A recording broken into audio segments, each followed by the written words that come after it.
Hi అండి, నేను మీ Padmavathi. Welcome to Vennelaganti Padma's kitchen. ఈరోజు నేను చెప్పబోయే వీడియో ఏంటంటే టమాటా పెరుగు పచ్చడి. దీన్ని కనుక తింటే చాలా అంటే చాలా టేస్టీగా ఉంటుంది. నేను చెప్పిన విధంగా మీరు చేశారంటే అన్నం మొత్తం దీంతోనే తింటారండి, అంత టేస్టీగా ఉంటుంది. సో మరి స్టార్ట్ చేద్దామా అండి ప్రాసెస్. టమాటా పెరుగు పచ్చడికి కావాల్సిన పదార్థాలు: పెరుగు కొంచెం తీసుకున్నానండి, ఒక 3 టమాటాలు, కొంచెం కొత్తిమీర, కరివేపాకు, ఒక 4 పచ్చిమిరపకాయలు. ఇవేంటంటే గ్రైండ్ చేసి వేస్తే టేస్ట్ చాలా బాగుంటుందండి. మరి దాంట్లో ప్రాసెస్లోకి వెళ్దామా. ముందుగా స్టవ్ మీద బాండి పెట్టి స్టవ్ వెలిగించుకోవాలి. పోపుకు సరిపడా ఆయిల్ వేసుకోవాలి. దాంట్లోకి ఒక ఎండుమిర్చి, కాస్త మినప్పప్పు, జీలకర్ర, ఆవాలు వేసి వేయించుకోవాలి. అలాగే ఇంగువ కొంచెం వేసుకోవాలి. అలాగే కడిగి పెట్టుకున్న కరివేపాకు, కొత్తిమీర కూడా వేసుకోవాలి. ఇది సిమ్లో పెట్టుకోవాలి.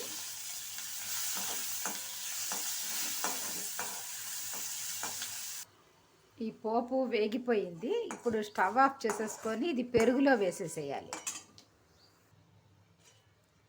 దీన్నంతా ఇప్పుడు ఈ పెరుగులో వేసేసేయాలి. పెరుగు మూతను మళ్ళీ స్టవ్ వెలిగించుకోవాలి. కొంచెం ఆయిల్ వేసేసుకోవాలి ఈ టమాటాలు మగ్గడానికి. ఇది వేడైన తర్వాత ఈ తీసి పెట్టుకున్న టమాటా ముక్కలు కట్ చేసి పెట్టుకోవాలి సన్నగా. దీంట్లోకి వేసేయాలి.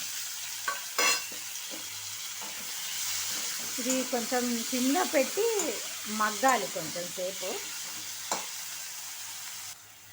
కొంచెం సేపు మూత పెట్టి పెట్టేసుకోవాలి. ఇప్పుడు ఈ పెరుగులోకి కొంచెంగా పసుపు వేసుకోవాలి. తర్వాత ఉప్పు కూడా వేసేయాలి. సరిపడా ఉప్పు వేసేయాలి. అలాగే తీసి పెట్టుకున్న 4 పచ్చిమిరపకాయలని ఇలా కట్ చేసుకొని గ్రైండ్ చేసుకోవాలి. ఇలా గ్రైండ్ చేసేయాలి. గ్రైండ్ చేసి పెట్టుకున్న ఈ పచ్చిమిరపకాయల ముద్దని దీంట్లో వేసేయాలి. దీన్ని చూద్దామండి, మగ్గిందేమో చూద్దాం. ఇంకా మగ్గుతోంది. ఇంకా కొంచెం ఏదైనా ఒక 5 మినిట్స్ అలా పడుతుంది. మళ్ళీ మూత పెట్టేసుకోవాలి. ఇప్పుడు చూద్దామండి.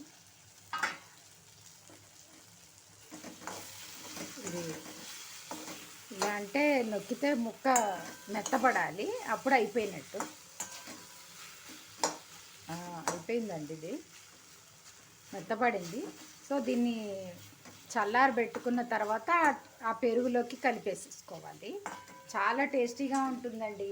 తింటుంటే ఇంకా ఇంకా తినాలనిపించేటట్టుగా ఉంటుంది. ఇది మీరు కూడా మరి ట్రై చేసి చూడండి. చాలా అంటే చాలా బాగుంటుంది. ఇప్పుడు ఈ టమాటా ముక్కల్ని చల్లారిన తర్వాత కొంచెం దీంట్లోనే మ్యాష్ చేసినట్టుగా కొంచెం దీన్ని ఈ గరిటెతోనే అనేసుకొని మనం పెరుగులోకి కలిపేసుకోవాలి. ఇలా అనేసేసుకొని ఈ పెరుగులోకి కలిపేసుకుందాం.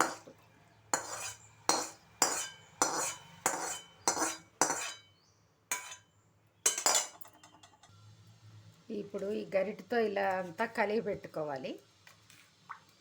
చేత్తో కూడా చేసుకోవచ్చు, నేను ఈ గరిటెతో కలుపుతున్నాను. ఉప్పు కూడా చూసుకోండి, మీకు సరి చూసుకొని వేసుకోండి. ఇలా ఎంతో టేస్టీగా ఉంటుందండి. ఇలా తింటే కనుక అన్నం మొత్తం తింటారు, అంత బాగుంటుంది టమాటా పెరుగు పచ్చడి. చూసారు కదా ఎంత బాగుందో. మరి మీరు కూడా ట్రై చేయండి. అలాగే లైక్ చేయండి, షేర్ చేయండి. మరిన్ని వీడియోస్ కోసం మా ఛానల్ని సబ్స్క్రైబ్ చేసుకోండి. Thank you for watching.